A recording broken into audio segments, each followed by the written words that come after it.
Assalamualaikum warahmatullahi wabarakatuh.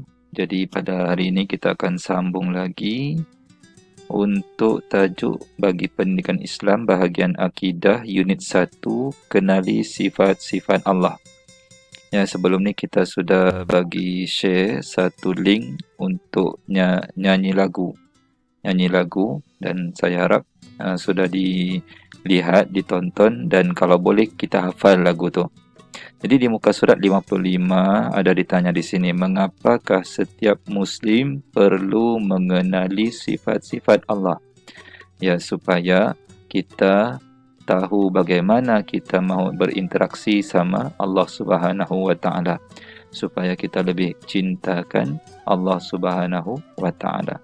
Baik, mari kita buka muka surat yang seterusnya. Baik, sebenarnya sifat-sifat Allah itu ada banyak, tidak terkira. Dan semua sifat-sifatnya itu dalam bentuk yang sempurna. Tiada cacat, tiada celah. Jadi sempurna semuanya. Cumanya sebagai seorang Muslim, para guru-guru sudah mengajar supaya setiap orang perlu mengenal 20 sahaja sifat-sifat Allah. Dan 20 sifat-sifat Allah inilah yang sedang kita pelajari sekarang. Ya, dan 20 sifat Allah itu sebenarnya ada dibahagikan kepada 4.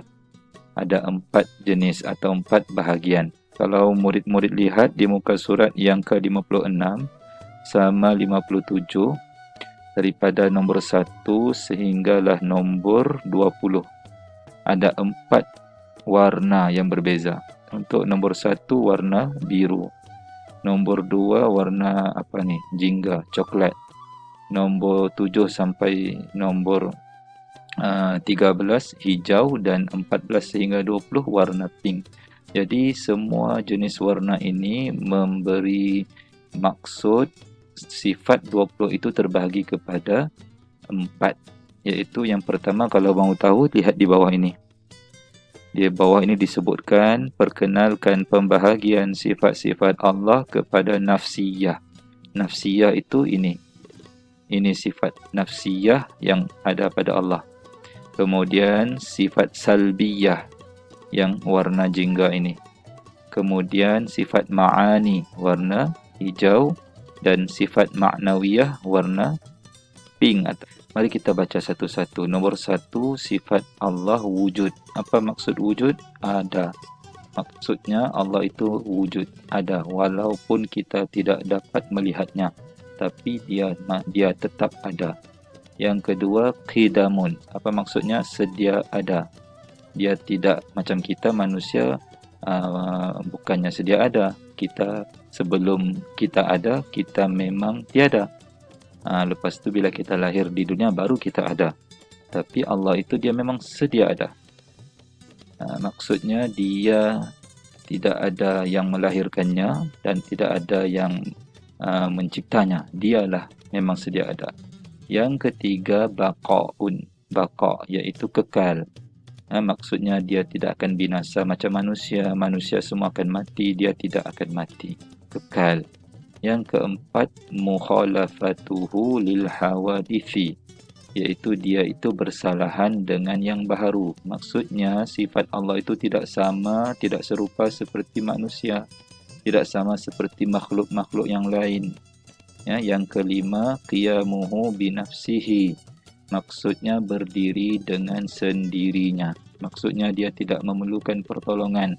Kalau kita manusia mahu hidup, kita perlukan pertolongan. Apa dia perlu? Perlukan oksigen, perlukan tumbuh-tumbuhan, perlukan makan, minum. Tapi Allah tidak. Dia tidak perlu semua itu.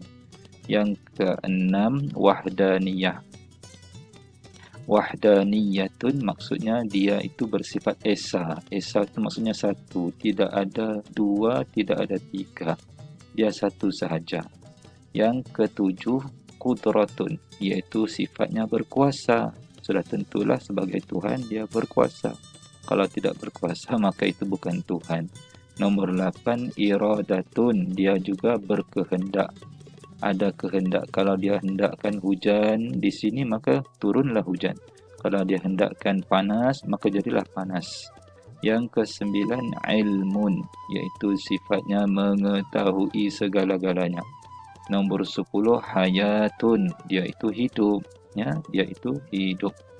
Yang ke-11 sam'un, dia mendengar. Apa saja yang kita bisikkan walaupun perlahan dalam hati semua dia dengar. Nombor 12 basarun, dia juga melihat. Walaupun kita bersendirian, kita sangka tiada yang lihat tapi dia sudah pasti melihat. Yang ke-13 kalamun, dia berkata-kata. Ya, dia tidak bisu, dia berkata-kata. Yang ke-14 kaunuhu qadiran, keadaan Allah itu dia berkuasa.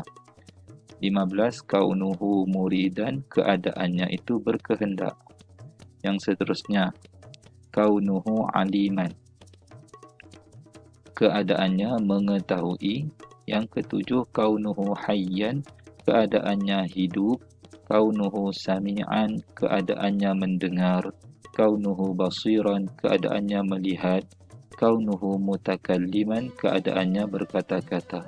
Jadi yang akhir ni 14 hingga 20 ni dimulakan dengan kaunuhu. Kaunuhu ini nak menunjukkan bahawa dia bersifat demikian itu tanpa melalui perantaraan. Kalau disebutkan kaunuhu sami'an, dia mendengar, keadaannya mendengar, tidak bermakna telinga dia punya telinga yang seperti manusia itu mendengar, tapi dia itu memang mendengar sepastinya.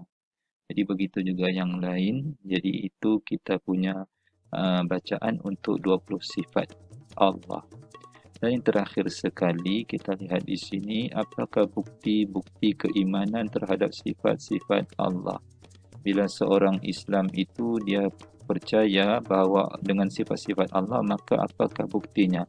Yang pertama, saya tidak merosakkan harta awam. Kerana apa? Kerana saya meyakini bahawa Allah bersifat maha berkuasa.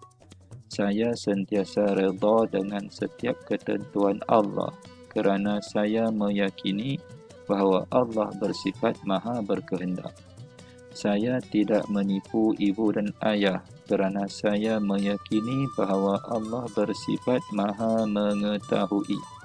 Saya tidak akan melakukan kejahatan walaupun ketika bersendirian, kerana saya meyakini bahawa Allah bersifat maha melihat. Di sehingga situ saja, kita jumpa lagi.